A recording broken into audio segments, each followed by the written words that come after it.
Hello friends, this is a 2-mark question on DSA on topic sorting algorithms.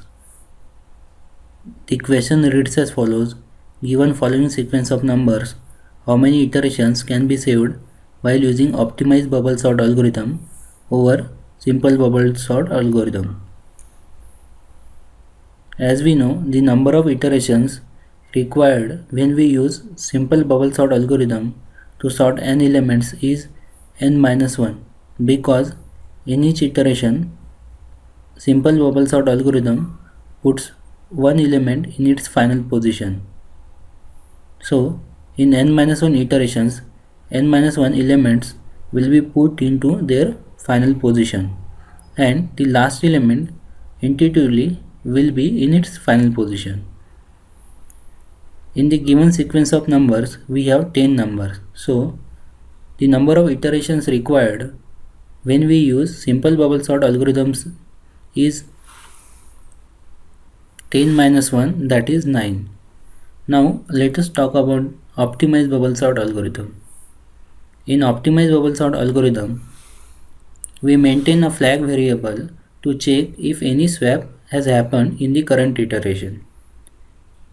If any swap has happened, we set this flag variable to true, otherwise false.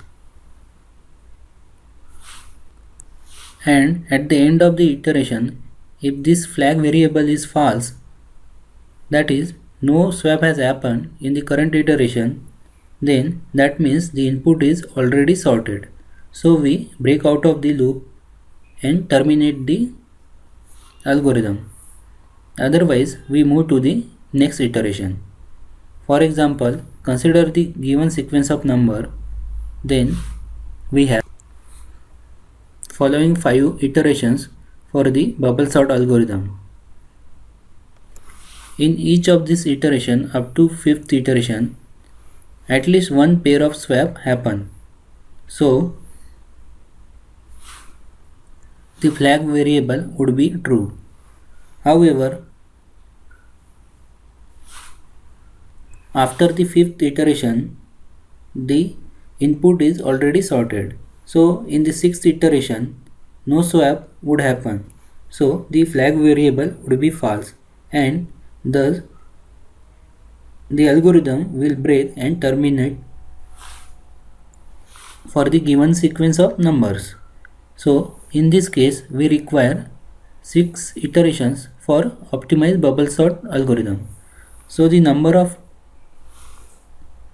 iterations saved would be 6 subtracted from the 9, which is equivalent to 3. So the correct answer to this question would be 3. Thank you.